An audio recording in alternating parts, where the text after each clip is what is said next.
We're here live. Hi, everybody. Welcome to the Blathering Live. I'm Ken Napzok. It's Thursday, May 28th, which means it's almost June, which means the year is almost half over. It's going to be 2027 before. Why am I depressing you at the beginning of the show? Fun show tonight. I think we got some new friends here today, but we also got our legendary regulars. Scarlet Wolf checking in. Laserbolt. Kingsport Cal. Jared the Time Pilot. Mr. McClunky's here. Mr. McClunky just joined the Patreon page. Thank you so much. That gets you access to the phone numbers, of course. Well, I say phone numbers because I'm stuck in the 90s. The link to call into the show, that is also something you can do as a channel member. Vulcan Nerd here as well, and so many others. Brennan at Page Turners There Were Not. Check out his podcast there. Ingvia there. And then, like I said, some new friends checking in here, and I think the reason they're checking on in here is that in just a little bit, we're looking at bottom of the hour. We've got a very special guest. We've been trying to bring in more and more special guests, and we got one coming in here today. Dan Feuerriegel coming in here, and we technically have worked together before. We're going to talk about that. We worked together back in January of 2016 on TV Fights. Speaking of TV Fights, I got some stuff on that too. But Dan's going to be in here. He's going to play one-star reviews with us. Producer Steve on the way in here. As Kingsport Cal says, the Spartacus dude. He is the Spartacus dude. I think that is actually his nickname. I think that's his nickname.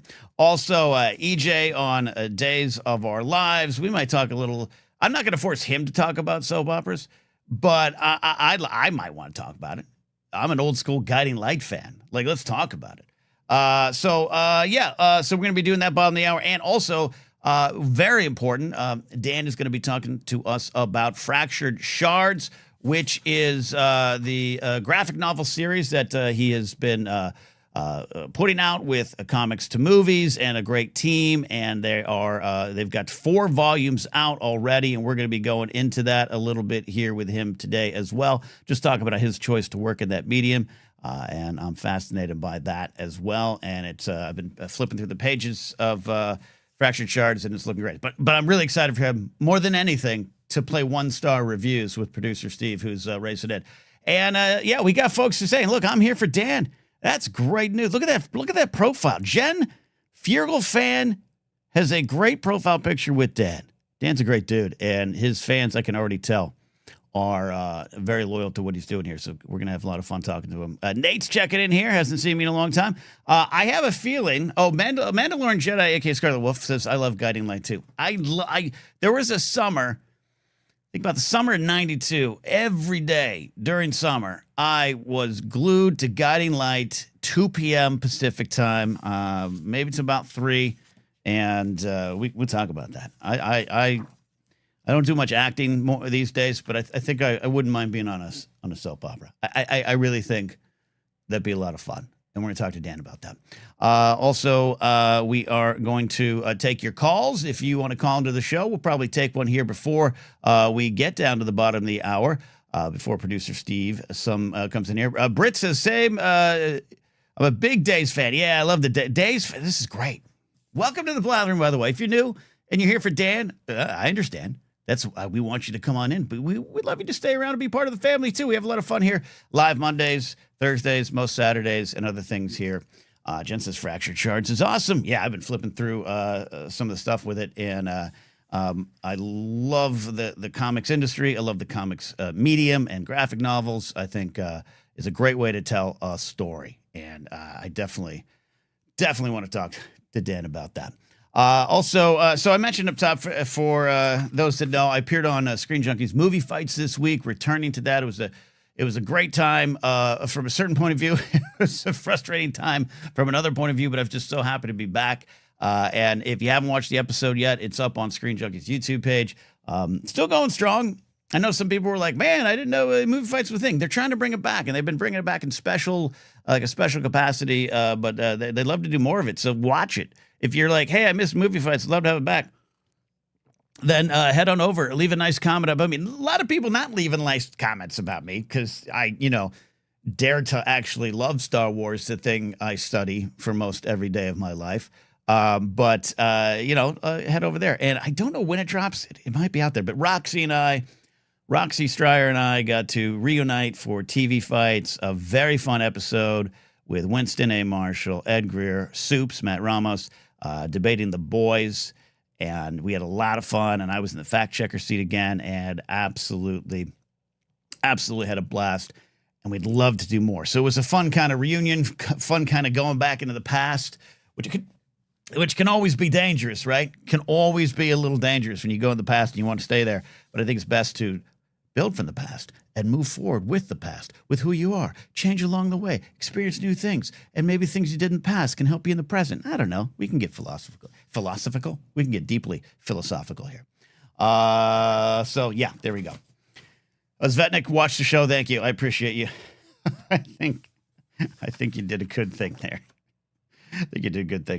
What else is on my mind? Today might not be a news heavy show. As always, we sometimes we really plug into the news here. We get serious. We talk politics and everything. I had a good day. And the news is sometimes can bring you down really fast. So I think it's okay. We want you to be plugged in. We want you to stay alert with what's going on in the world. We want you to choose the right side of history. But also, I'm having one of those days with like, you know what? The fight will continue. I'm going to have a piece of pie. And that's what I went to lunch with an old friend of mine I hadn't seen in about 5-6 years in a real capacity. We had a good lunch. We sat down and we caught up and we talked and we looked into each other's eyes and actively listened.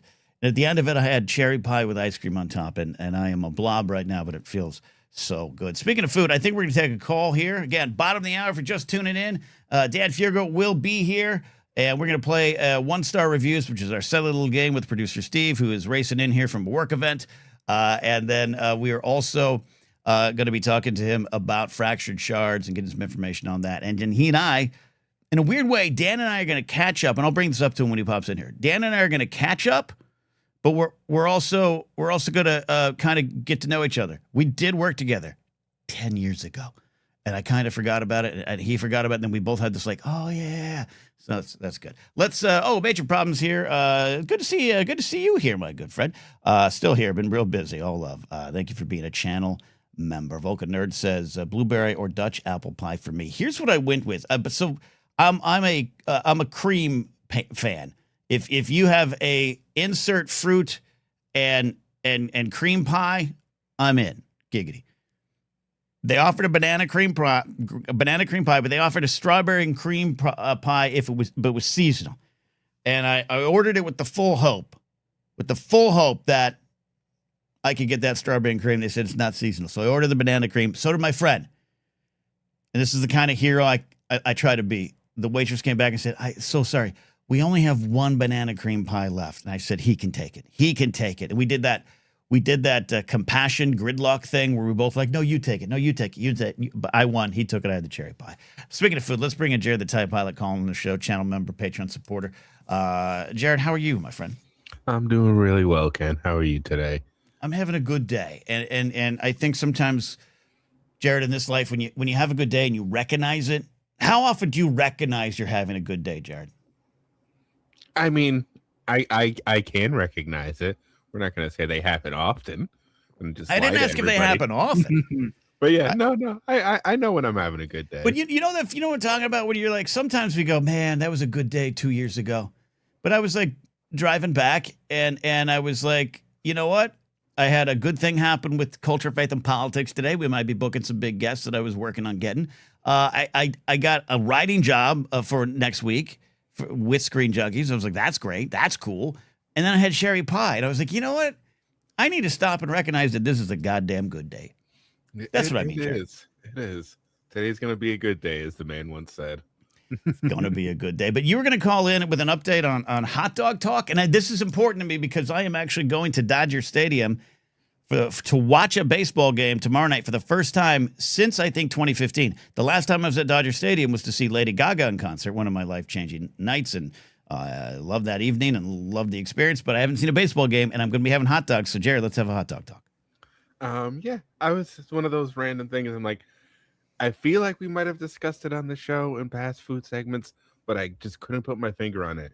So, Ken, what is your proper way to cook a hot dog out of the multitudes of ways from grill to boil to steam, deep fried, whatever shenanigans one can think of? What is the Napzok hot dog look like? The Napzok hot dog can be almost offensively plain, which I've spoken about before. Like at Dodger Stadium, if you go get which the Dodger dogs have changed over the years. They're not the Farmer John's ones that Vince Scully used to talk about. It's been disappointing, but I'm gonna get one. If the line is too big and it's too crowded, no toppings, meat bun in my mouth. That's it. I go back to my seat. I don't worry about anything on it. But if the conditions are better, I'm pretty simple. With the ketchup and the mustard and the relish and the onions on it. But in terms of preparing it and preparing it on my own, there's two ways, Jared. Grill, slice in the center of it and put in the microwave. I don't trust, and I want anyone to share their opinion. Patricia says steam. We got grill, pan fried, a hot dog split almost down the middle of the microwave for 30 seconds. Kingsport Cal, he's got me. That's how you do it. You just slice that meat down the middle, ouchie, and you put it in the microwave. I don't trust hot dogs in water, Jared. I have to admit that. Yes. Thank you. You agree then? You don't think I'm crazy? No, because I am also preferred to be grilled.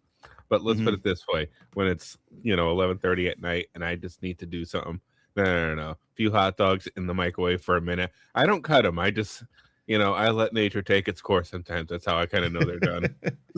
You want to risk the hot dog exploding in the microwave?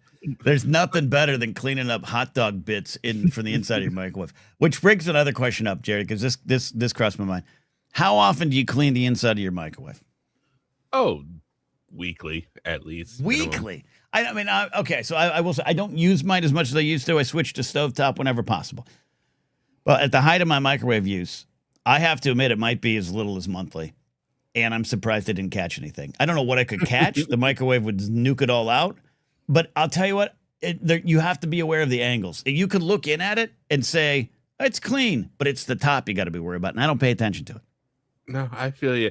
It's one of those, I feel like you either keep the clean updated because that makes it easier. Because once a microwave gets dirty, that's not a simple, spritz and wipe. That's it took me to another spot with that. Jen doesn't do hot dogs. Let's take some. Patricia says campers in Northern California is the best in the West. Mustard, relish, and onions. See, I'm pretty simple. What do you put on it? And I appreciate your thoughts on cleaning the microwave, but what do you put on it? Cheese or the chopped onions kind of guy. Chopped onions are great. Yep. Have you, as a kid, was this something that just my parents forced on me or taught me to do? As a kid, I often just had a raw hot dog for a snack. Oh, I used to watch. My father still does that to this day. Are you kidding me? I don't think I could. Yeah. I never I'm sure I could, but no, I'll take the minute 30 seconds, whatever, to at least nuke it. But just to be a decent human being. Right. Just to warm up whatever rat entrails, leather shoe pieces, or whatever's in there. Do you believe in it's like an all beef hot dog? Do you buy into that? I've never tried to think about it. I think that's the right thing. Yeah, it's meat in the casing. That's all I got. We got some of Dan Fiegel's friends here, and they're troopers. They showed up to watch Dan, and here we're talking about disgusting hot dogs. Quick question before I let you go, Jared. Of course, as we know, your nearest Major League Baseball stadium is Fenway Park, correct? Correct. Mine is Dodger Stadium, followed by Anaheim Stadium, whatever they call it now, for the Los Angeles Angels of Anaheim, which is still a joke. They're called the Los Angeles Angels. It's not Los Angeles. But, all right, so Dodger dogs are famous. Everyone kind of knows Dodger dogs, right? Yep. Right? What happened there? What's going on my screen? I think is Steve messing with us? Steve might be messing. Is the ghost of Steve there? Okay. I think it is. I think it is. The ghost of Steve. What's some of the things are gone. Oh, no. I'll get Steve in here in a second. He's fixing some of the graphics.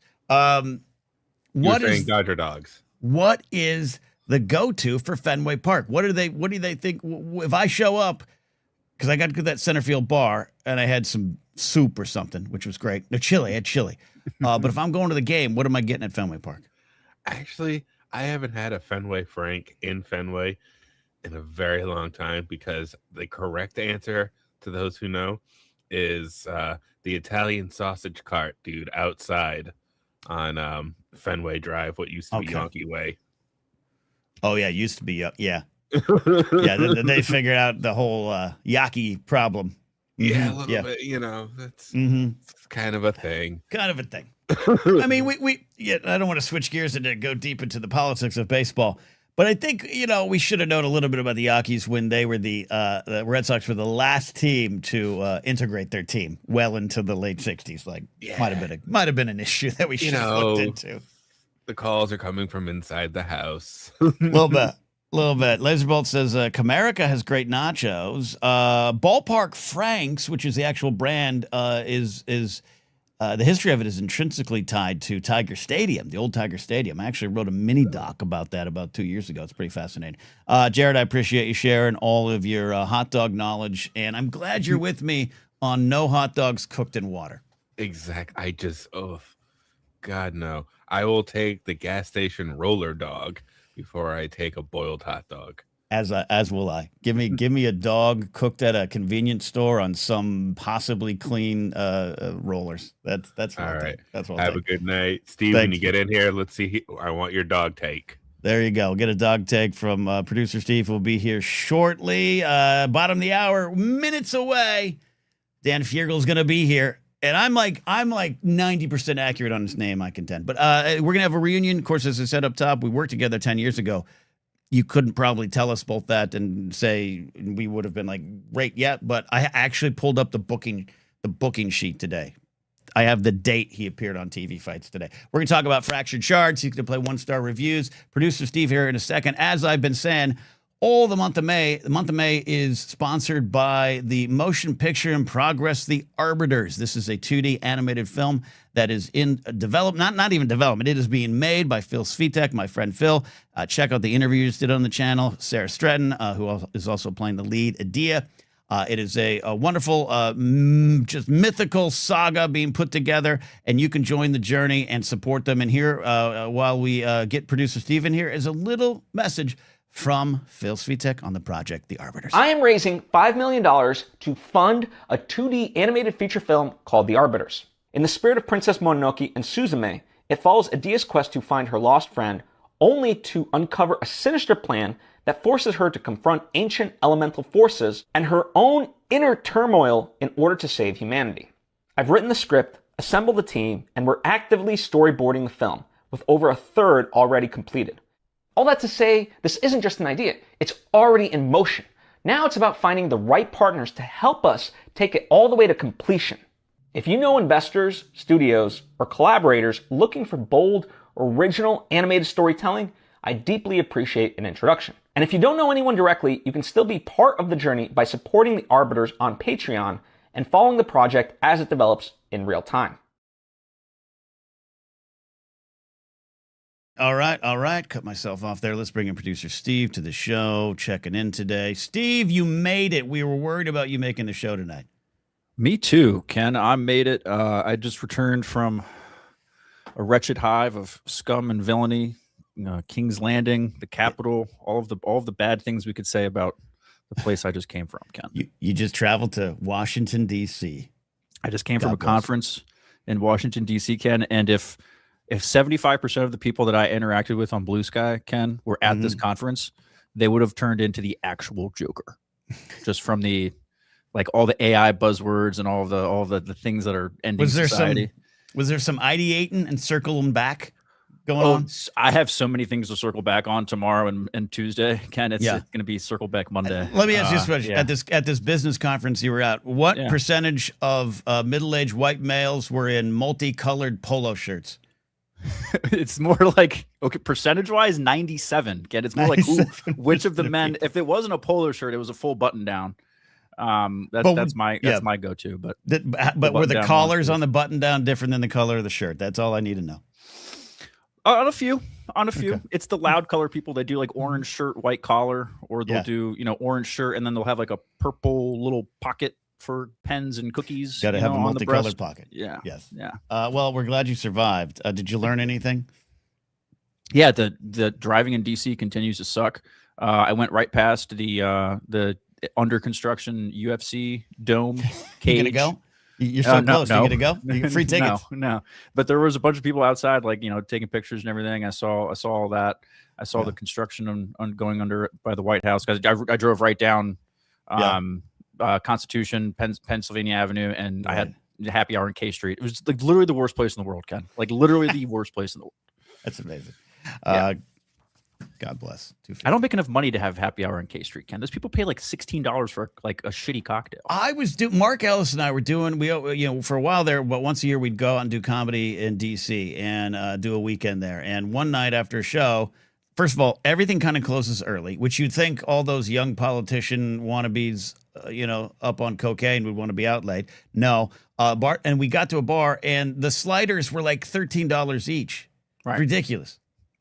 Oh yeah, and that's $13 before for the sliders. inflation. Steal. Yeah. It was before the Strait of Hormuz was closed. The sliders were $13 each. Bottom of the hour, Dan will be joining us. It's almost there. I'm excited. We're talking about fractured shards, talking about Days of Our Lives. I'm an old school soap fan. I watch Guiding Light every day for one summer and was so wrapped up into it. I think it's a great community to be involved in. Dan's fans and friends are here to root them on, and we're going to be playing 1-star reviews in just a minute there. So anything else you want to? There was some drama in Lego World today. Yes, there's drama going on in Lego World. Ken, yeah, we got a couple minutes here before we bring Dan on. I wanted to fill you in on this because it's Star Wars adjacent. So you'll be interested, but also you can't charge me for talking about this because it's not actually about Star Wars. So I thought it was like a perfect little intersection here. So there is massive drama going on in the Star Wars Lego community, Ken. Are you familiar with the Lego reseller company called Bricks and Minifigs? Yes, I am. Okay. Actually, there's one near me. There's a franchise one near me. Okay, so there was a Bricks and Minifigs. I believe it was in Oregon, but I could be wrong. Maybe Washington. Don't quote me on the exact location. But up yonder in your neck of the woods in that Pacific time zone, right? Like crunching granola anyways, up there. Yeah. Okay. Supposedly, the world's largest Star Wars Lego collection, worth over $200,000, was being consigned essentially at a Bricks and Minifigs place. This guy had this big Lego set. He had to move overseas. I'm not going to bore you with all the details, but essentially at the end of the day, he gave his Lego collection to this Bricks and Minifigs store and was like, hey, whatever set you sell, I get 50, you get 50. Let's call it a day, blah, blah, blah. Right. Yeah. So they get to advertise having this big giant Star Wars collection, blah, blah, blah, blah, blah. Well, the store owner went under. Okay. So that franchise owner had to sell the store and, corporate took over. Right. And in that corporate takeover, Ken, the consignment deal went poof. Gone. Okay. Done. Nothing. Gone. Okay. So the person who owns these Legos got completely 100% and entirely screwed. Like the corporate company, like basically just assumed the inventory and, just basically said, sorry, we don't have them. Like the guy asked for them back essentially to be like, hey, let me just take them back. And they told him no. They said, we don't have it. No, they've changed the story 100 different times. So there's a 90-minute diatribe on YouTube of where, the documentary about this, where they go into a deep dive on the legal battles and the drama. And this is all still unfolding like to this day, as far as it being resolved and whether or not this guy is ever going to get his Legos back that he is owed. I don't condone violence of any kind, but if I had 4 Lego sets worth $100,000 and someone was like, don't got them, I think that's like a hammer time, right? That it's like, we're going to go break in at night and find them. Yeah. I mean, here's the thing. The store closed again as part of a, the folks who were trying to get their Legos back, basically like, okay, let's play ball. Let's go down the court. Let's go down the court game. So in order to avoid those proceedings, the corporate shut down that store to basically put a pause to like whatever action they could take. They wouldn't be able to get inside the store, access the inventory, so have you. Like there is crazy stuff going on in this story. Yeah, I'll point you to it. Please keep us updated. My controversial Lego disaster right now is how much do I sell the Spice Girls Lego set I have? Ooh. And I don't know. And I don't know. How many pieces? It's I think all 5 Spice Girls in Lego form. Okay. It was Like, a gift from Old Handsaw. I will admit it, big? but Okay. yeah, they're about this big. That you built. Okay. All right, Yeah. Trying to see the value of it. I need to eat. I need to eat. All right. Damn that's the summary of the story. Damn, that sucks. Yeah. Brady. Yeah, Damn, look it up. I mean, Ben Reckless is the name of the YouTuber who's doing the documentary on it. So check. It's a fascinating story. I mean, it's Star Wars adjacent. I thought it was great because it's the world's biggest Star Wars collection. I mean, that's that stuff. I just sold some on eBay today, shipped it out today, and it's like, this could go horribly wrong. This could go horribly wrong. All right, I am going to drop you out, Steve, so you can prep 1-star reviews. But we are going to bring in our guest tonight. You might have seen him in Pacific Rim Uprising. You definitely saw him in Spartacus. It's EJ, excuse me, on, I'm thinking of EG, it's the food you can get in Arizona. EJ on Taste of Our Lives. And he is behind a Ringo-nominated award-winning cyberpunk graphic novel series called Fractured Shards. You can get volumes 1 through 4. Volume 5, we're going to ask him about. Please welcome to the show, Dan Feuerriegel. Dan, how you doing, my friend? I'm good, man. How you doing? Good to see you. I'm doing really. First of all, my first thing I got to say is, man, you're showing the shoulders. I didn't work out today. I had cherry pie at lunch. Like we need to eat too. People need to eat. First of all, so I was saying up top, this is fun. This is almost a hey, let's good to see you again. But how well do you remember being on TV fights in January of 2016? Let's see. I remember I was nervous. I remember I won 1 round. I think you're right. Yeah, Sasha I remember Pearl that Waiver one. Yeah. I remember it was a sad moment in television history, and I used Fry's dog in Futurama. And I remember that specifically, waiting for Fry to come back after being frozen. So that I was like, yes, I won. I won 1. That's all I needed. And I could just coast for the rest. I do remember that. Yeah, Andy Bolt and Sasha Pearl Raver were on the show. I think Sasha won. And then Roxy, and you and Roxy stayed in contact, right? I know. Yeah. Roxy, a great human being. Yes, I haven't seen her for a little while, but we touch base every now and then, and she's killing it. I hadn't seen her in a couple. I mean, I hadn't really. Life moves so fast. It's been like a couple years, and we did a TV Fights reunion just yesterday. It's going to come out soon, and it was great to catch up, and we had a lot of fun doing it. So, all circle. But let's get down to some business here. First of all, the business is playing 1-star reviews. But your work, you've got this wide body of work. From a great show like Spartacus to this wonderful world of Days of Our Lives. What I think that is a great gig, right? Yes, especially right now where it's so quiet out there for a lot of people. I am extremely grateful to have continuous work.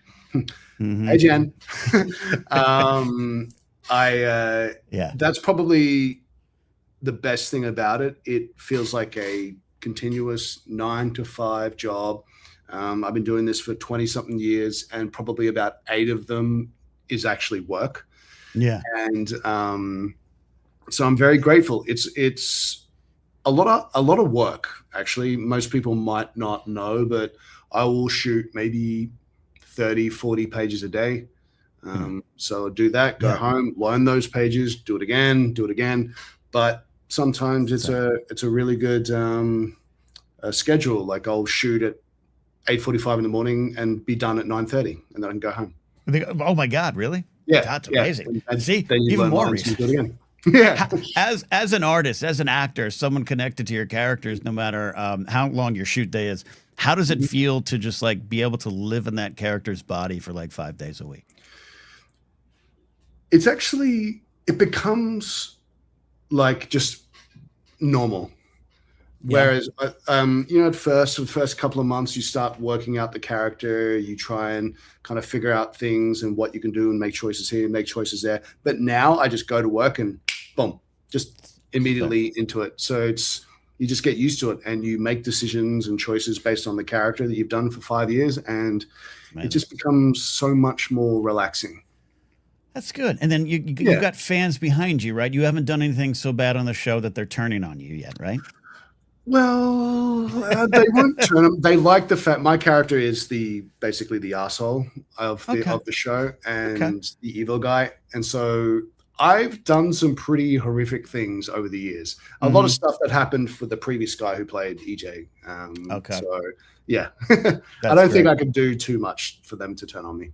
Yeah, good. Okay, that's good. And I want to switch gears into this other medium. You have been in the kind of the graphic novel comic book medium here now with 4 volumes of the series Fractured Shard, and I got some stuff to bring up here so people could see the wonderful art that has been created here by the series for the series. Wonderful stuff, and absolutely love what's going on here. Tell me a little bit about this and the folks behind it at Comics to Movies, and how you decided to tackle this medium. Well, so Sean and Stephen are part of Comics to Movies. I became friends with them through conventions. Sean would go to a lot of conventions for Spartacus. And so we became friends there. And every now and then I would just tell him about a storyline that I had for a TV show or a movie. And then one storyline I told him for a TV show. And he, about 10 minutes later, he FaceTimed me and said, "Hey, would you like to make this into a graphic novel?" And just the thought of getting into that medium and being creative. This was during the pandemic, by the way. So, so anything. So this was your baking bread? Yes. Exactly. I mean, even though I did bake bread. Bake bread. Okay. So I did do that too. You did it all. I told him the storyline and he loved it, and we just got involved. And Sean and Stephen are phenomenal. They are amazing. They found the artist, they've got the colorist, they get it together. I just come in and will like change the storyline here and there and give them an idea of where I want it to go. And it's a great collaborative effort. That's amazing. And Luke in chat from Quebec says, "Love Fractured Shards, number 4, volume 4." How have you? What have you found to be the benefit of telling your story in this medium right now? And I'm sure the story could go to a lot of different places. Movies, TVs, absolutely. Write a book. But what have you gone like? Wow, this is something I wasn't expecting in this medium. Well, number one, the community is amazing. Like just. All the people involved in it are fantastic, but the best thing about this medium is you can do whatever you want. Yeah, there is no like censorship. You can tell whatever story you want to. You can take it in any direction you want to. It just opens up the creative brain, and it's also made me think about storytelling in a different way.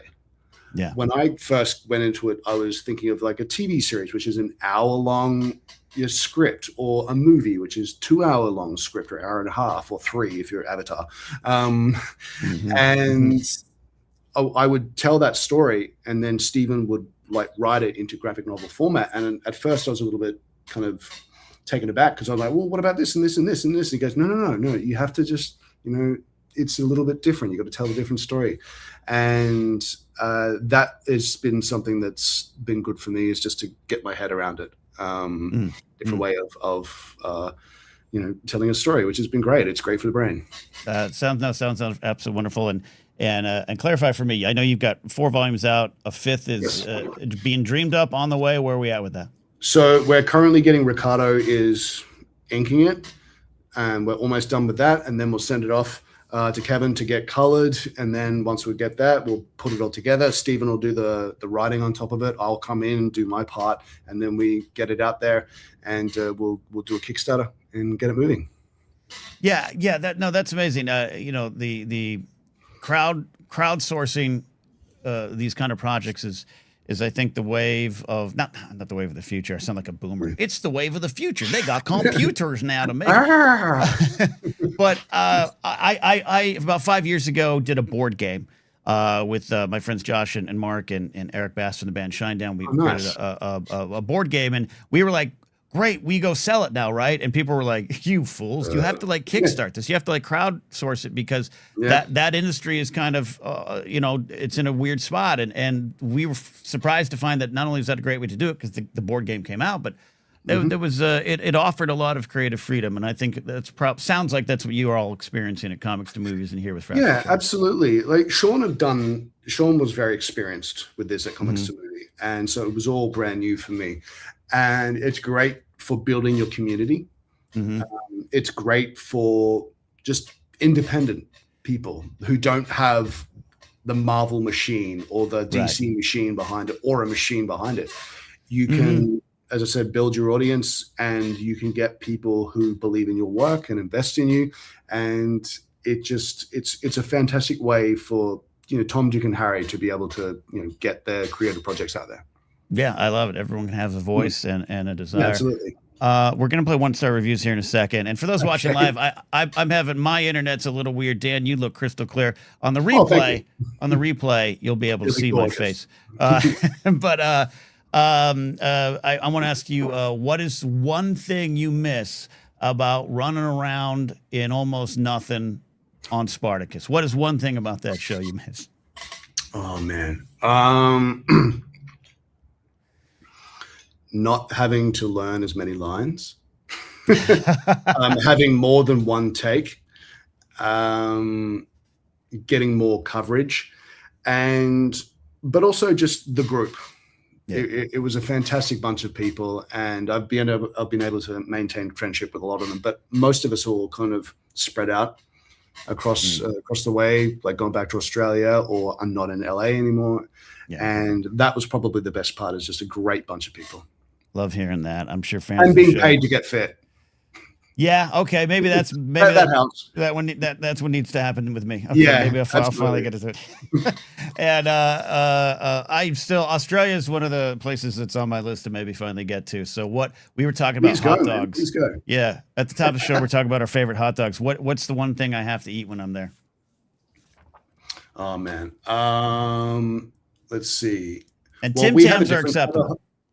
Yeah, Tim Tams, but you can get that here. Yeah. We call them snags, so like sausages and just like bread and a little bit of ketchup or tomato sauce, as we call it. That's very simple. Fairy bread, or hundreds and thousands, which is the little kind of sprinkles. Yeah. Over, it's like bread with butter on it. A pie, meat pie. That's another big one, and sausage rolls. I think I'm. Yes, Laserbolt says I think I need a snag now.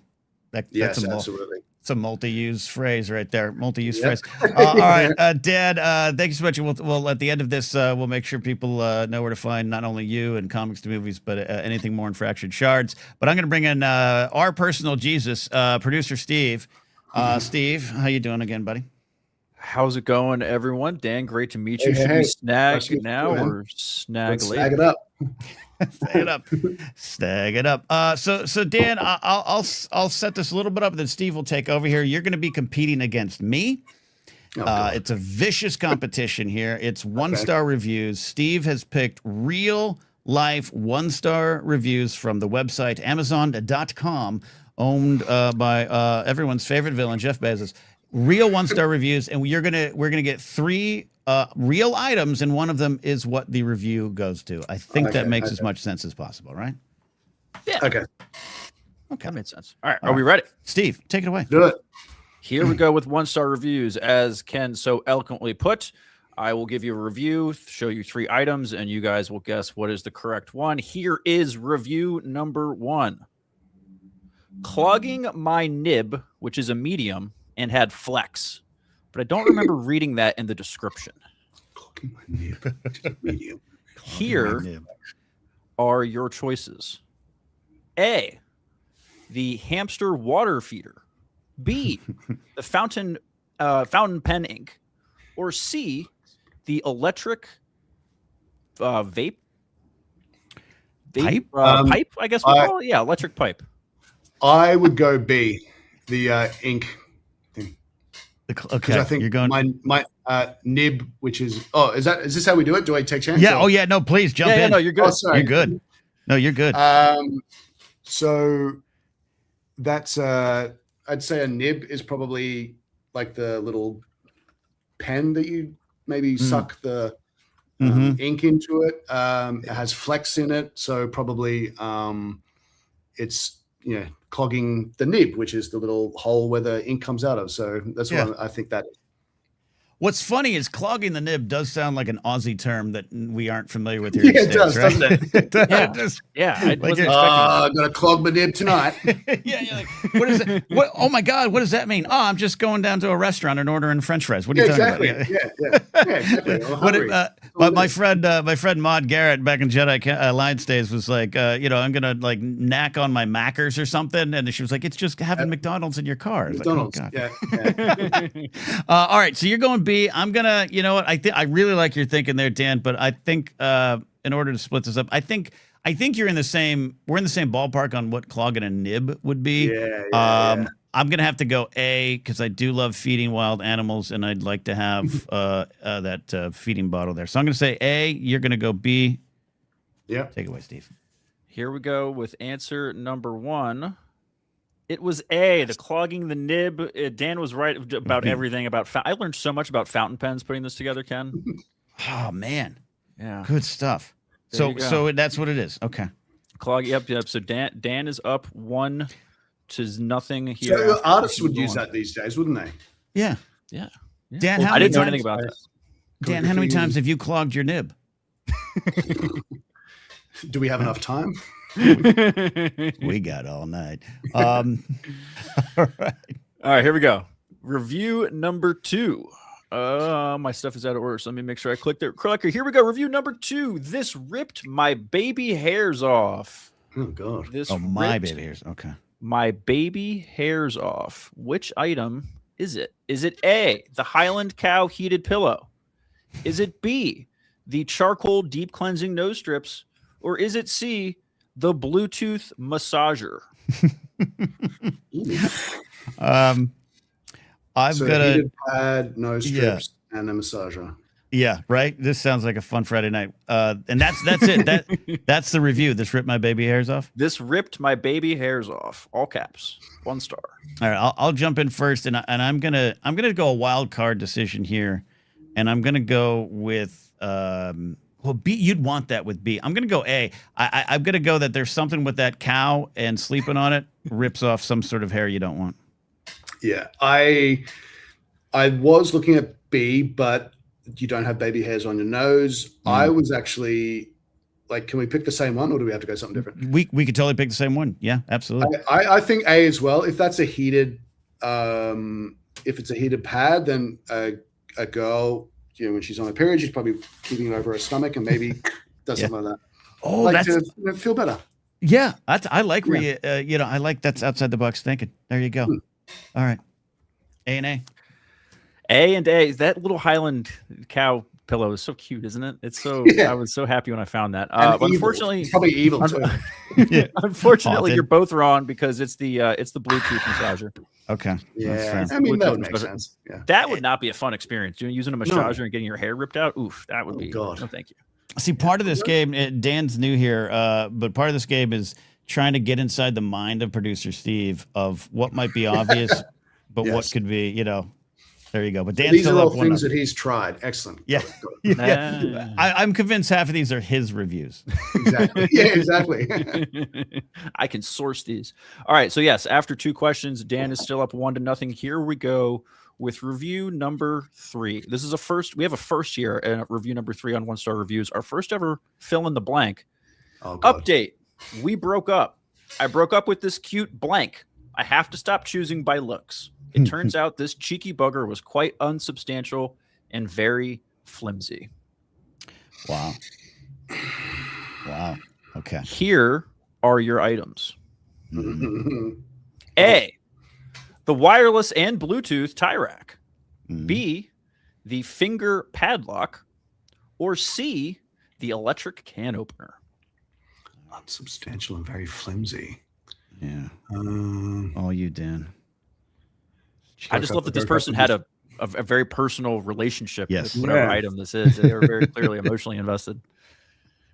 I'm gonna go C. Okay.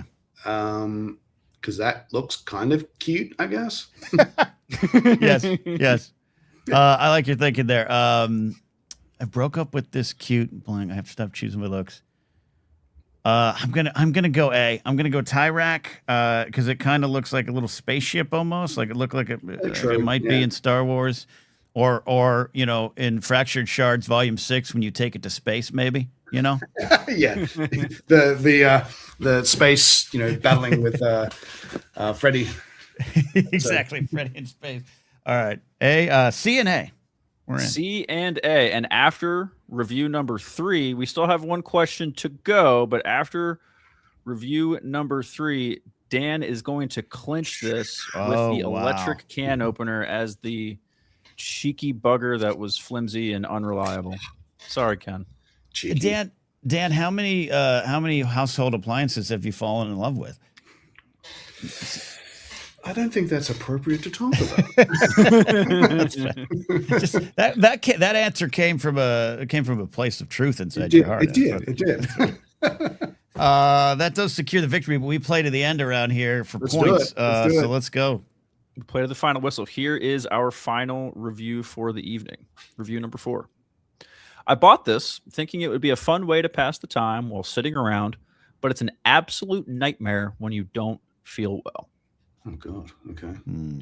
Here are your choices. A, the potty putter. B, season 2 of Charmed on DVD. Or C, the kitty Tesla coil tower light beam thing. I mean, we know which one it is. By that mean you mean Charmed season 2 on DVD? Is that what you're thinking? Oh my God, you have no idea. Yeah, I'm feeling sick right now. You're getting sick right now. I mean, I'm definitely gonna go A because just looking at that, I'm like, that is a great idea. I better not get it. Yes. Oh my God, yeah, like 100% A, and she looks happy, but yeah, I know. Wait, not that I wanted. Yeah, I didn't want any kind of nudity, but it doesn't look. The ad. She doesn't. Yeah. Stuff with the pants down. Yeah, I'm not trying to get you banned, Ken. There were other pictures I could have selected. This was the one that was most friendly for YouTube. Okay, we're trying to keep it a little family friendly. Okay, all right. I would love the thought process behind if you thought it was C. Yeah, because are you there without a cat? Yeah, exactly. You're chasing the laser. Yeah. Okay, I love it. All right, A and so A. We're both going with A. Going with A. Well, the answer for the final review of the evening is the kitty laser toy. What the? Oh my gosh! The kitty laser toy. I think it'd be fun with the time while sitting around, but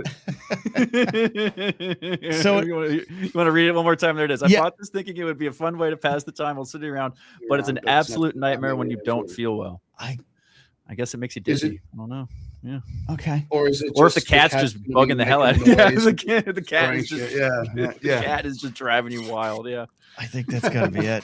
Like, oh God, not again. And you got us. You knew exactly what you were doing there. Yeah, he did. I got you guys on 2 of them, so I feel like I'm good with that. 2 of 4. My goal is just to make sure that I don't have someone get all 4 right. When someone gets all 4 right, the game is over. We retire the game. That's it. Brady asked a great question. What if a cat reviewed it? Maybe that's what the cat. You can't believe everything you read on the internet, Ken. But Dan wins 2-1. Dan wins 2-1. Congratulations. You might not have won in TV fights, but you won here. This is more important. Absolutely. Absolutely. But speaking of more important things, before we let Dan go, Fractured Shards, volumes 1 through 4. That's a lot of volumes, Dan. It is. We started this in 2021, and lucky enough to just have a great fan base that keeps coming back and allows us to keep Kickstarters and pumping it out. And the plan for me is I want to do 20 volumes. I want to do 20 volumes. I love that. 2 10-volume seasons. Yeah. Seasons away. That's the thinking. And not for nothing here. You guys are you're in this Ringo Award winning kind of series here. You're alongside some great stuff. Saga's one of the all-time best. We didn't win. Something is Killing the Children won, which is no surprise. But but you're invited to the party, Dan. Do you know how many parties I don't get invited to, Dan, anymore? And you're in the party. What did you do? I don't know. Kept you from winning on TV fights. Maybe that was it. My past is catching up with me. Before we let you out, this has been absolutely great. Thank you for showing up here, Dan. Thank you. I appreciate it. Love seeing you here in the comics world. You fit in so nicely, and I know you're having a lot of fun putting this story out there. But links down below if you're watching on YouTube. Links to not only Dan's Instagram and Comics to Movies, so you can get all the information. But where would you like to point them for this project going forward? So at this particular point in time, it's at the damn Feuerriegel, which is my Instagram, and then we've got at comics to movies, which is Instagram as well, and we've just started a Fractured Shards Instagram, which is what was it? I think it was like Fractured Shards book, because for some reason Fractured Shards was taken, and it's also available on Amazon, but we'll be picking that up. We're still kind of in early days with a lot of things, but it's exciting stuff. Great stuff. And whoever's got Fractured Shards is just sitting on that. It was probably some nickname they had when they played high school football, and there's exactly. We can get that from them. Yeah, they wanted $100,000 for me to take it. I've seen that. Dan, I appreciate you so much. Let's do it again sometime. Absolutely. Maybe It's been a pleasure. Thank you so much. Yeah, absolutely. Say goodbye, everybody. Dan Feuerriegel. And thanks, guys. Appreciate it. All right. A lot of fun. Good stuff, Steve. You legitimately pulled the wool over my eyes on this. I do what I can. I can. One day Charmed is going to have its day. One day. But it wasn't today. That's what I'm worried about is that one day when you're least expecting it, Charmed will have its day indeed. But good stuff indeed. And check out Fractured Shards. It's great. I was poking through a lot of stuff today, and I love a good graphic novel. Do you have any favorite graphic novels that you like? That's a good question. I'd have to think about that for a minute. I'm not as much of a reader, Ken, as I would like to be, to be honest. But it has pictures. Even the picture ones, I know. It's still like it's the art. It's like the act of like sitting down with a book. You know what I mean? Yeah. It's just not. Yeah. I did so much writing growing up. Like I was like, I was on that side of it, kind of a thing. So like, I think that hurt it from killed some of the aura of reading to me. Yeah, you did so much writing that I don't want to read the rest of my life. It's just it's just a different. It's just a different. Okay, different we've vibe. been battling these tech problems, and the moment my important, very cool interview's over, my internet's like, I'd like to work now. Yeah, you look great. It's just what's happening here, internet. What's happening, LA internet?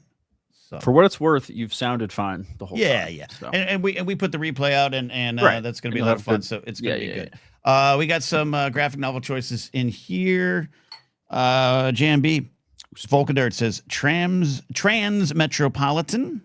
Not sure if my number one, but yeah, favorite.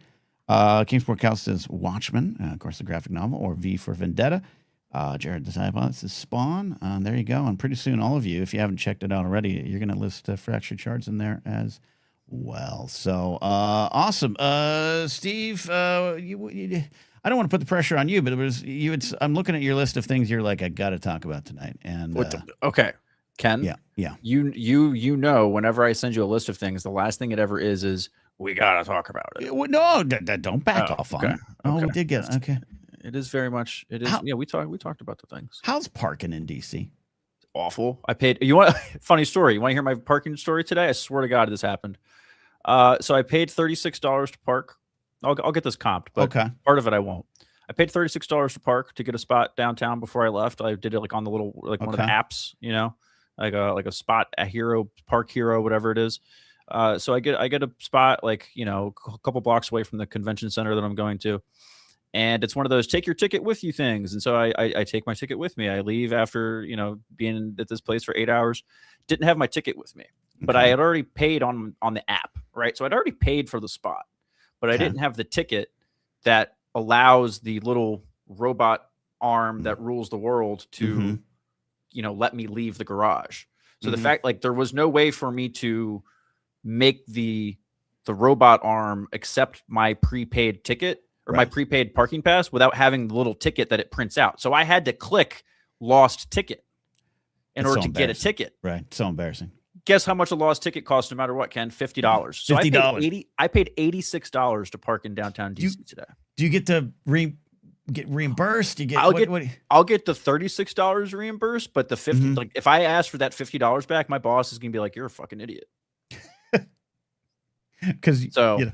think I'm just gonna eat that one. Yeah. Okay. But I gotta go back tomorrow, so I'm gonna make sure I don't make that mistake again. And I'll get both of those days comped. I'm actually I'll see if I can save like $11 and get my my spot tonight. Yeah, for tomorrow instead. Laserbolt says 36 to park. I can get a camping spot for that. Yeah, that's great. Pat Conkey checking in from Culture, Faith, and Politics. Look at this. He called me a hero. I'm a hero for the guests we're lining up. I'm excited. I got some potential big guests coming for the show. It's been great. I also mentioned like this one. I had one of these DC experiences as I was driving home. I think you might have seen this. This is like the most Fox News thing that's ever happened to me though. Yeah. I was driving down Constitution, Ken, and which that's like the big road in DC that like goes down the National Mall from the Capitol down all the way down to Abe. I marched that. I did that once. Yeah. Yeah. Not on January 6th. Did that a couple years later to see what they did, and I'm so mad that you got to that before I did. Damn. Anyway, I was gonna ask, is that why maybe that's why you're in such a good mood because of your slush fund payment? I was gonna say, I should have said I did, and I'm coming for at least 350,000 of that 1.776 billion dollars, as you should. Yeah. But anyways, I'm pulling on a Constitution, Ken, and out of nowhere. Like a Western movie. I'm not even kidding when I say 24 youths in motorbikes, like dirt bikes, not like e-scooters, like dirt bikes, like the shit Travis Pastrana uses, like on a mud hill, right? Just swarmed down the intersection of 15th and Constitution Avenue, which is literally right next to the White House. These guys went around the Commerce Building. Like turned around the White House and were like doing wheelies to the point where the kid was like touching the back of the road while he was doing a wheelie on his motorcycle, Ken. Like I thought he was going to like just fall straight flat, and he's doing it on the opposite side of the road. Like they had completely overswarmed the road, and my little Honda Civic is in the middle of all this, like a wildebeest being surrounded by a herd of lions. A corporate man trying to get home. Yeah. Here I am, just like in my polo. I'm just trying to get home. I'm just trying to go home to my family and eat dinner and I'm getting. It was like, they didn't bother me. No one hit my car or anything, but they just it was scary. How tempted were you to just press on the gas? No. Percentage wise, no. I know you're not going to do it, but that's like that. That's like when you're driving on a mountain and you're like, you're looking at the rail. And you're just like, what if I just went hard right here? I did this today. This is true. This is going to sound absolutely crazy. Sounds horrible. This is what I did this today. Okay. I was driving on the freeway home, and sometimes I've done this. Like I'll drive on Laurel Canyon or Mulholland, which is wavy. And this little voice comes onto my head and goes, close your eyes. Close your eyes. You know this road. Close your eyes. And I almost out loud I go, I'm not going to do it. And this voice goes, do it. And so I go like this. I like blink and I just try to see. And I did it on the freeway today. I was like, oh, this is kind of, I was on the 405 101 merging. And I was like, it's kind of crowded. It's kind of crowded. I was like, close your eyes. And I was like, no, that's absolutely stupid. I got people that care for me. I can close your eyes. And I was like, okay. And I did it like one 1,000. I'm still alive. I'm still here. It is. I've been doing this for like 25 years. Just do it. I don't know what it is. Don't listen to the voices, says Physical Buddy Joe. Don't do it. The worst is on Mulholland, because in Laurel Canyon, I know this is a Californian sketch, and you don't really know this as much, but like, these are famously curvy roads, right? These are these, and I used to drive Laurel Canyon every day, up and back. I played lots of GTA 6, Ken. I know all about the curvy roads. Are they? Not GTA 6. The GTA 6 isn't out yet. GTA 5, but you know what I mean. Yeah, they got all. I was gonna say, did you get some kind of preview? Okay. Look, man, it's a long. And the first time I really did this, was like I was so familiar with Laurel Canyon. I was like, I bet I could close my eyes and just based on the turn, I could tell you where I am. And so like I did it. Like I was driving like 80. I wasn't driving 80. I was just like, I bet I got through it's stupid. I'm not going to do it again. I promise I'm not going to do it again. You're Hemsworth in the F1 movie where he's sitting there with his eyes closed, doing all the turns and the gears all by heart. Yeah, that's you driving down your neyborhood. Absolutely. Don't listen to the intrusive thoughts, folks. Don't do it. Don't do it. No, don't do it. Don't do it. Thanks again to Dan for coming here. So this is something that I can't say happened to me at the post office, but something I experienced today. I want to run you all through it here. And if you want to call into the show, open forum. If you got anything on your mind tonight, Thursday we're not doing sins. Kind of a special show tonight. No science. Addie is still out. Back to that. We'll be up Friday, I think, with a silly Saturday. But here's this thing happened. I went to mail something, eBay sale, and go to the post office. Real easy experience. I'm walking out. older guy coming walking up, stringy kind of gray hair underneath like a ratty baseball cap of a nondescript logo. A beard, but I can't see it because he's got like a breathing mask on, like you know, that we all had in COVID, right? He's got one of them masks on. Okay. Yeah. Not a just one of the easy strap on ones. Mm-hmm. And I'm kind of doing the pan down, right, as I'm just kind of walking out because he's walking up to the door. And so I got that old man hat, mask on. Okay. And the top of his shirt says, "If you're confused about gender." I'm like, oh, we got ourselves like a progressive fighter here. Because I just, masks to me at this point are somewhat coded progressive liberal Democrat. You know what I mean? And that's not 100% right. But I just got to admit, like, when I see that, I'm thinking, oh, they were probably on the right side of the vaccine discussion. You know what I mean? Like, yeah. So I get that. He gets that. If you're confused at gender, I'm like, what's he going to say? Then it was American flag, and it said, then milk a bull. And that was such a journey to get to this, what I can only assume is the transphobe who is just bigoted in his very beliefs. I didn't know what to do with that. So far, I didn't like do anything to him. I don't know what I'm going to accomplish other than a fist fight. But does that journey make sense that it was confusing to me? Yeah, it's like that you lived in real time. That, not going to lie, that had us in the first half meme. You know what I mean? Like, it happened to you in real time as you pan down on this guy. I don't know, Ken. I think maybe beating the shit out of ignorant old people might be the way to go at this point. We might have to. They're like the #1 voting block. They're giving Fox News all this money. I think maybe it's just time to teach grandpa a lesson. I don't know. Yeah, because you know what really, I mean, what really got me was that this is probably a transphobic person, right?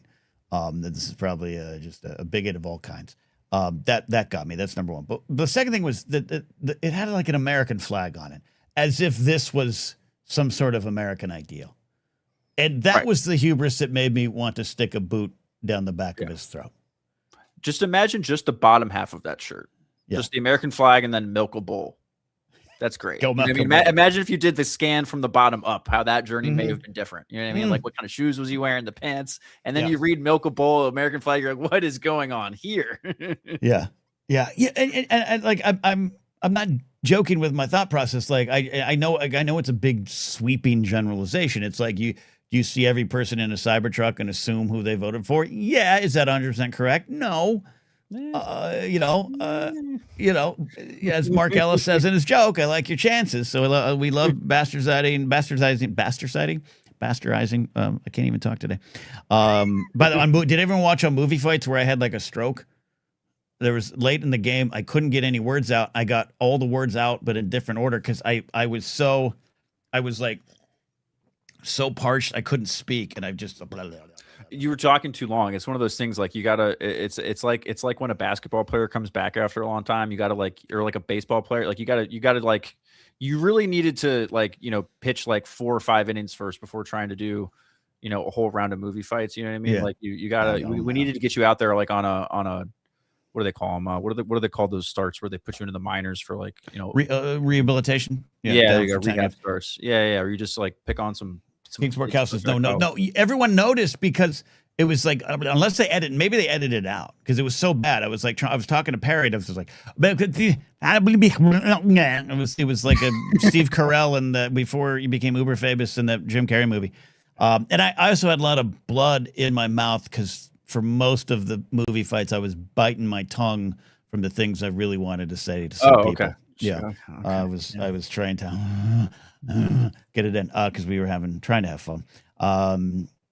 I say, you guys are with me in the Cybertruck stuff. And someone said, this is narcolepsy, and I agree, has a single Cybertruck ever contained more than one single dude? Yes, and I've made that joke too.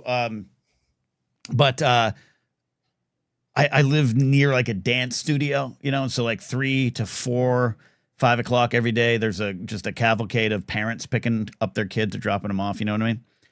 And the other day, big Cybertruck, big, like garish, beyond just the normal garish levels of a Cybertruck. Like it had like lights, steps. It was this whole thing. The mom and her kids come out, and I'm like, I'm gonna obviously be nice to the kids. I'm sure she doesn't vote the right way, but it did throw me for a loop because you're so used to seeing just some dude in like a backward baseball cap and a shirt that says "Go milk a bull" come out of the Cybertruck. Right, exactly. Well, she's allowed to drive her husband's Cybertruck, Ken. Look at that. We're both assuming it's not even hers. Yeah. No, yeah, but yeah, I mean, yeah. No, we're being total. We're assholes here. Yeah, we're. Assholes yeah. Honestly, who? like I said, yeah. I got to assume in that situation, her husband might be one of those repeal the 19th Amendment household vote only guys. So I don't know. I don't know what's going on. Yeah, there. that guy had some hot take about the Civil Rights Act like in the last month that he'd never actually like read up on before, but he saw some asshole post about it on Facebook, so now he's got thoughts. Yeah. Yes, I hear you there. I hear you. Physics buddy Joseph is a Ford Bronco with a "We the People" full wrap. We the people. Nice. There you go. Anyone want to call in? Let me know. We're almost done here. I was on air yesterday. No, today's Thursday. I was on air Tuesday for 7.5 hours total all day. My voice is a little raw these days. Yeah, I don't know, it was fun. Yeah, well, we had a good time yesterday with our movie watch lawn. Yeah, that was a lot of fun. Who came out for that? Yeah, thanks to everyone who helps to celebrate Steve and his belated birthday, and technically Brady's belated birthday with the Three Musketeers watch along. We're gonna try to do those, monthly, maybe every 6 weeks on Patreon. I'd love to say monthly, but you know how lazy I am. But I think so. Yeah, we should put up not a poll here, but we should prepare for the next movie. I'm assuming we don't have any. I know you're busy today. By the way, Steve was very busy today. Everybody, we should thank him for showing up to the show today. Like I would if I was in Steve's shoes, I would have been like, "You're on your own, buddy." I got a conference to attend. But Steve is here. The Blathering voice mailbox. What's the update on that? How we're going? We are, things are going well. We've, like I said, I put the stuff in the Discord. I think I checked it before we logged on, and we had a couple, but I haven't had a chance to like vet any. These are the kind of things I want to make sure we like, vet and listen to first, and make sure it works sound wise and stuff. Right. But yeah, we've got a few entries so far, and the link is on the Discord. And really, it's up to you how much or how often we want to spread that out. Looks like we've got a message from Ethan and from James Holmes. Okay. That came in. Then let's do this. Are you Saturdays, silly Saturdays? Are you around, Steve, for at least half the show? Yeah, I should be here Saturday. Let's say on Saturday we will unveil the actual messages. And then you guys want to call in. It's in the Discord now. We're going to move it to the YouTube membership page and the Patreon page over there. But right now we're kind of soft launching it, beta testing in the Discord, where you can still access it even if you don't support anymore. Which that sounded really bitter. I didn't mean it that way. I really didn't mean it that way. I've chosen to, if you support me once on Patreon and you get in the Discord, you're there for life. That's pretty much, unless you lose the opportunity. Right. Yeah, we'll soft launch. I'm excited. This is going to be a new wrinkle of the show. I'm really excited about it. All cooked up to the mind of Steve. It's all, again, we're just here. We're just having fun. This is just we're just taking swings, so to speak. I know a lot. We still want people to call in live. Like that's the real juice of the call in, radio show kind of format, right? But this is just an ancillary kind of way. I really envisioned this for is great for the people who either are like a little nervous to call in, doing it live is kind of makes them a little nervous. I totally get that. Some people don't like public speaking, but this is the voicemail line is perfect for if Cal is, he comes up, a thought just crosses his mind randomly and he has some kind of random take. I need to tell Ken that I need to Ken, and then he's going to leave his voicemail line, and we're going to cap you at 25, 30 seconds, Cal. But the opportunity for the people, while the thought and the take is fresh and hot, to unload it into the voicemail box. And then it gives us a little way to recap the week in a way, or revisit certain thoughts from people dropped a voicemail after hearing something on a previous show. Yeah. Something stuff like that. Kingsport Cal says I should leave one since I can't be here Saturday. Yes, Cal, that would be good. Exactly. Recovery hacker David asks, how do I call in? Do I have to use the Discord? For the voicemail box, currently in the Discord, if you want to call into the show, you just got to go to the links on the community tab if you're a channel member on YouTube, or on Patreon. The links, current links, are still pinned, I think, to the top of the feed there. Patreon's been Patreon's been adding in a lot of things that we don't need. It's been maddening. Pixlr, which I use to do thumbnails and everything, just changed. We in June are going to have the first official, perhaps I think annual, in-shitification episode, where we're just going to maybe for 2 hours. I want you guys to call in. I want you to leave Blathering voicemail box messages. I want you to be in chat. We are just going to all vent on all the things that have been shitified in this world of the last 5, I'll say 10 years, mostly 5 years, because I think that's where it's really picked up. Yeah. Yeah. Everything is a service now, Ken. The software is a service, having taken over for literally everything. We're not allowed to own. I can't even own my own video games anymore, Ken. It's ridiculous. Right. It's insane. Yeah. We're getting priced out of all of our hobbies. Yeah. Yeah. Everyone's here for it. It's going to take a while since Lizard Bolt. Yeah. Right. Subscriptions to cars. You can't even, I can't even use goddamn Excel without having a subscription. Right. I can't, and then and it's not just that, Pixlr, again, what I use, they've changed things over the years, and I get that. But I logged in the other day to make a thumbnail, and everything was changed, and everything was AI, and everything was, and I'm not saying like that, and like F all AI, like it's just like, but I didn't ask for this. Right. I don't want this. Right. If it's not broke, why fix it? And the interface is completely fucked up and different. And yes, yeah.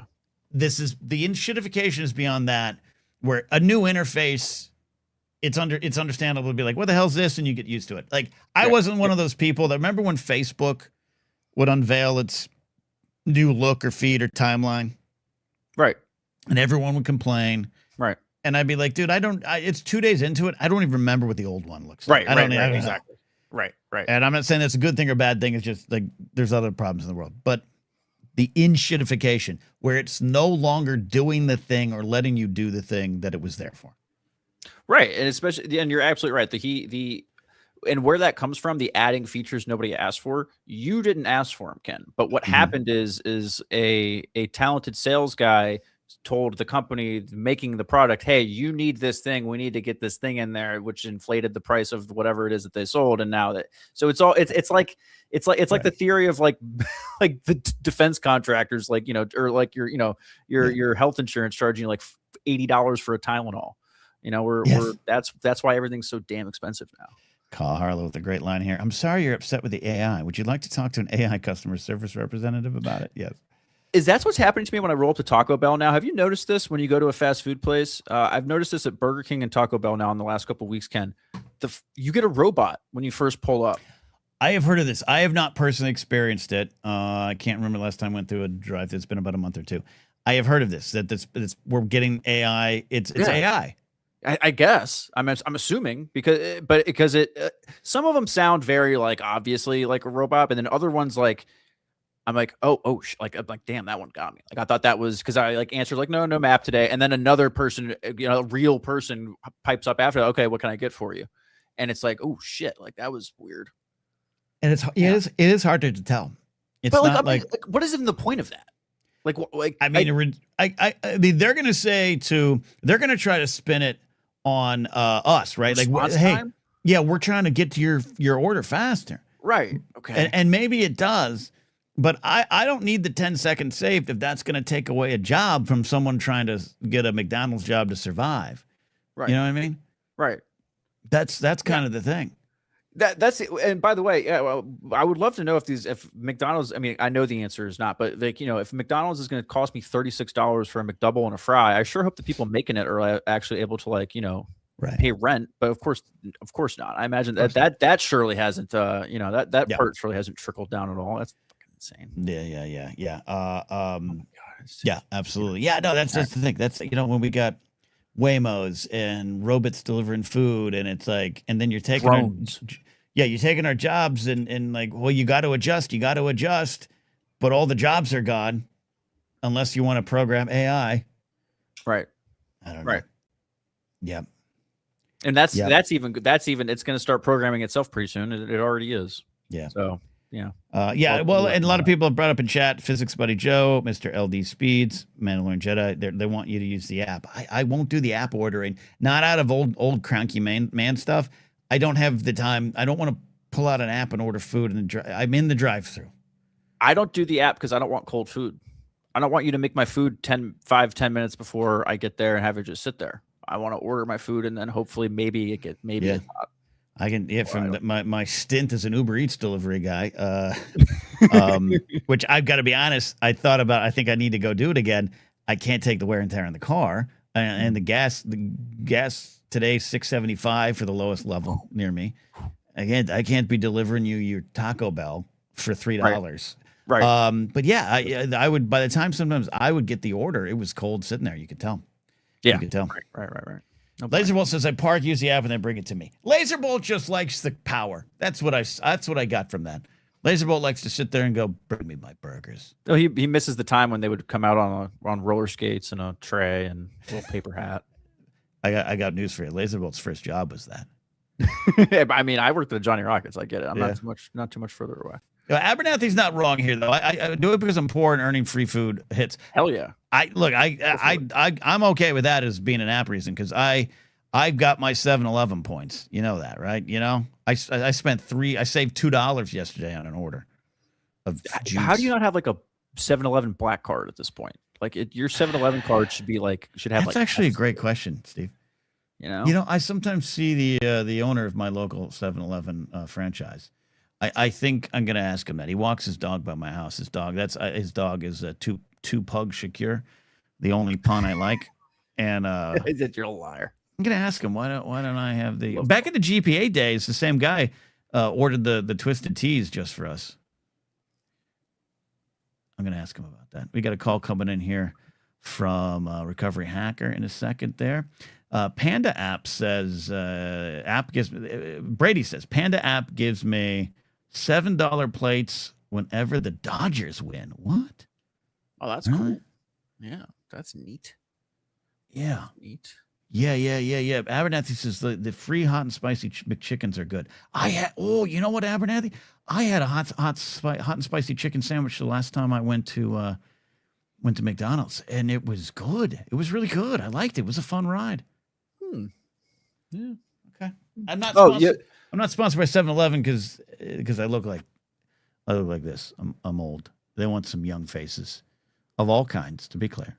They want, but I got an old face. I want to answer Jared's question earlier about the hot dogs. Okay. I don't eat hot dogs.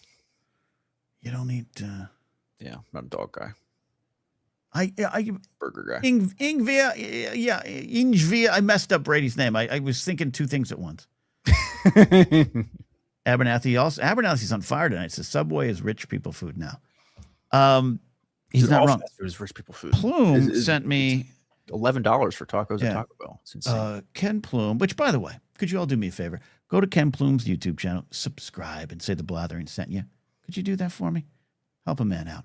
He sent me something. The price of tomatoes has gone up. I want to get the actual number. It's gone up like $36 a tomato. There it is. All right. Price of tomatoes is up 39.7%. One case used to be $35 for 20 pounds for restaurants and places to buy it. Right now, they're $96. Whew. What that does to the poor foods is there's no poor food anymore.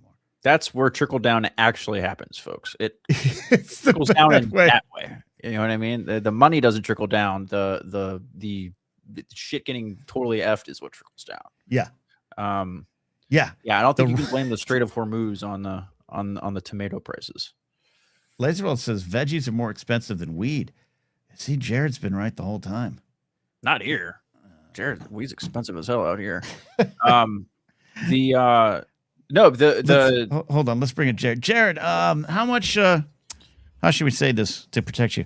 How much does it cost you to pick up some feed for your grass in your front yard? Well, I'm a bougie little fuck, and that I only do the concentrates. So you can get up to 4 grams of concentrates here for around $60 to $70 plus our 20% tax. What does 4 grams of this orange juice in concentrated form do? How long does that last? That can last a while. It's one of those. What's a while?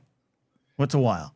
I mean, a couple weeks if you're okay, not too bad about it. It's still a lot, but also this is providing you a service. It's calming you. It's keeping your brain in check, right? It's a good thing. So you're wanting to invest. I haven't burned anything down yet, so it's got to be doing something. And Steve, you're weird. You don't eat hot dog. Like, I don't like hot Yeah, dogs. other we left that. vanilla You're right. We left that on the table, weirdo. How come you don't eat hot dogs? I don't like hot dogs. I'll have a burger, please. Hot dog. And 90% of the scenarios where it's like I could eat a hot dog, I could also have a hamburger. So I'm just gonna have a hamburger. Okay. I'm not gonna fault. Look. I'm not gonna fault any human being for saying, like, if given the choice of a hot dog or a hamburger, I'm gonna have a hamburger. Mm-hmm. I get that. I actually get that. I'd probably 9 times out of 10, that's the decision I'd make. But aren't there moments where you just crave a long piece of meat to put in your mouth? Yeah, I'll get a hot Italian sausage. You go with the okay. Yeah, I'm a hot Italian sausage guy. Spicy, hot Italian sausage. Okay, and it just That's kind what of I like do the about Reds it. not have Yeah. hot dogs at their stadium or Well, something? they do. I was never been a hot dog guy. There's something about it. Just tastes like it. Just tastes too. I don't know. It's like it's just like too processed in a way, you know? Because it is. I know, but it like freaks me out a little bit. The only time I've ever been able to really stomach a hot dog is a late night, post drinking binge, and I need my hot dog bun to be like scorched, like almost burnt. Like I need it really toasty because that texture kind of masks the meatiness of the hot dog a little bit. And then I'm one of those heathens that puts ketchup on it. So, apparently I didn't know that was a bad thing until I was like 30 years old. I didn't know like everyone didn't put ketchup on their hot dog. But apparently if you go to Chicago and put ketchup on a hot dog, they'll throw you in the river. Chicago dogs are too much, man. There's too much going on. We don't need to follow Chicago for anything. Yeah, their pizza and their dogs are too much. Yeah, I'm with you on that. I'm with you on that. Yeah. Joey Beans checking in. Hot dog microwave grill. We talked about it at the top of the show. And Kingsport Cal and I sliced I sliced the hot dog down the middle with a knife. 30 seconds in the microwave. You're good to go with a nice lukewarm, tepid piece of meat to put in your mouth. All right. Thank you, Jared, for that. I appreciate you. Of course, guys. Take it easy. We're almost out here, but we got a call coming in right now. I do believe. I think he's set up there. He's having some. Maybe there he is. All right, let's take a call. I think this is a debut call from Recovery Hacker on the show, calling in. Thank you for your support. Thank you for calling in, my friend. Hey, my friend, long-time listener, first-time caller. Love those words. Love it. Love them. Really good to finally be somebody calling in for once. I really wanted to talk to you guys about the Mandalorian and Grogu after all the coverage you guys did, but I also just wanted to say hi. Yeah, we'll call into Force Center on Friday. I think I forget. No, that's tomorrow. Yep. That's tomorrow. That's coming up real quick. I gotta. What do we? Oh man, I forgot to set up the stream. Woo. All right, call in on that. We'll talk about that. But say hi, and I will say, Recovery Hacker sent me a nice message via the Morning Drive public email, and it was a real wonderful message, and I have it on my calendar to remind me to respond to you, David, tomorrow. So appreciate that. Of course. And hey, it's one thing to tell somebody, hey, let me hook you up with some tech and help you with the tech issues, to literally struggle for the last 15 minutes while trying to set up that tech and call you. I saw that. I wasn't going to call it out. You're just getting set up. It's good. It's good. So you got the forum here. What's on your mind? What kind of question you want to ask before we get out of here tonight? Ooh. So the question I was going to ask you earlier was, are we on a topic? You've got open forum. This is open for. This is free baseball, right? Okay. So this is a serious question, and I'm not going to go too deep into the Mandalorian Grogu type thing, but I've heard a lot of talk lately about there being a lack of a theme or an overarching type message that seemed to be missing from the movie. And I think that anybody that grew up being Gen X or somebody that grew up around like the older, and again, I'm not trying to discount millennials or people younger, but when you grew up breaking your knuckles, working on a car with your dad, and they were like emotionally distant and things like that, this movie hit hard. I think you're right. I think you're right. Yeah, as far as, there's a ton of themes throughout the movie, and Joseph and I went into depth on that, and I won't remix them here, but the parents and children theme is big, and not leaving anyone behind, and the morality of violence and when to use it, and all this kind of things were all there. I like that, the morality of violence. Yeah, and Star Wars has that tension. Absolutely has that tension in there. So it's community versus control is a big theme as well.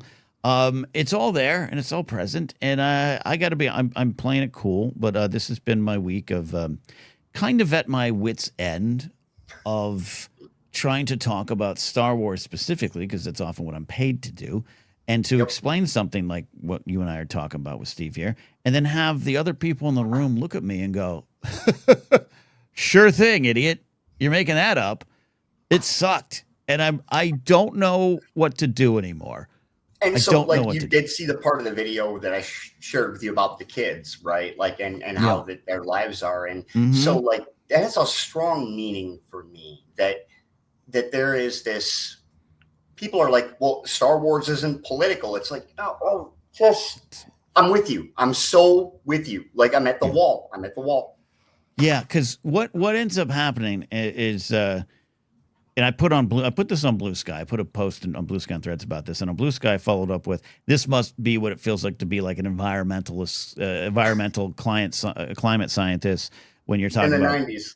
Climate change and everyone's looking at you like, sure thing, sport. Because I am often treated pretty badly unintentionally sometimes by folks. There were some incidents, there were some moments on Tuesday off camera even where I was just like, why?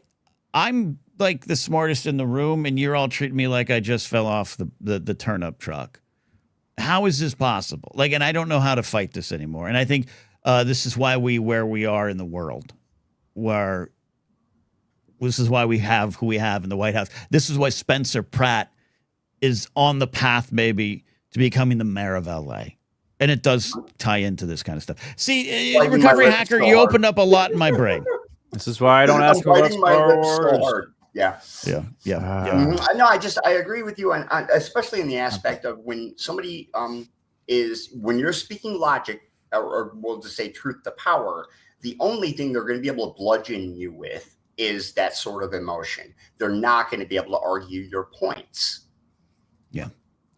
It's just, I'm just also, especially in something that is so much based on opinion, because art is subjective and stuff. But I do try to deal, especially Joseph and I, we'll put the caveats out there that, hey, our opinion of the movie is ours. But I think when you're talking about something like themes, that's a fact. What we're pointing at is a fact. And when you're like, no, you're arguing against truth. We are going, this character said this 9 times. It's a theme. This is what the artists behind this tried to put out. And I'm tired of being treated. I mean, I'm being very serious here. I'm tired of being treated stupid by people who are missing everything. And talked down to. This week I was condescended a lot. I was a lot of condescension. That sucks. And you just kind of take it on and off air. Okay. Because if you step out of line, I'm the asshole. It's like Falling Down, except for Michael Douglas was the bad guy. But it's like me at the end of Falling Down. I'm the bad guy. Like, you're missing and you're debating a fact. You're telling me my fact is a lie. And it's fucking with my head a little bit this week, if I'm being honest. That's why I work behind the scenes, and your talent I could not hold back. Well, I did.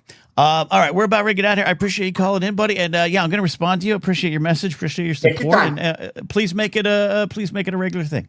It will be. All right, there you go. Recovery Hacker, check it in. Steve, long time, first times. We love that. Yeah, hang up and listen, Ken. No, I love our radio. I love our radio classics. The folks who get it. You know what I mean? Yeah. They know what it's all about. Now, Laserbolt says, if you're the smartest person in the room, find another room. I think I know what he means, but I initially read that as like, if you're the smartest person in there, that's a dumb room. But I know Laserbolt. I know Laserbolt didn't mean it that way. It's like, well, what? That's how I read it first too. I was like, if you're the smartest, get out of my camper. All right. I think that's about it. A lot of fun. Thanks, Dan, if you're going to stop by tonight. I'm going to clip that out. Yeah, Laserbolt says I'm nice. He is nice. And clip that out, share that. So, hey, if y'all see the clip come out, I know you might have already seen this episode or listened to the full episode. Watch the clip, like it, leave a comment. Help us kind of grow this thing as we move forward into the second half of 2026. All right? That's scary. That's it. We'll see you. Bye.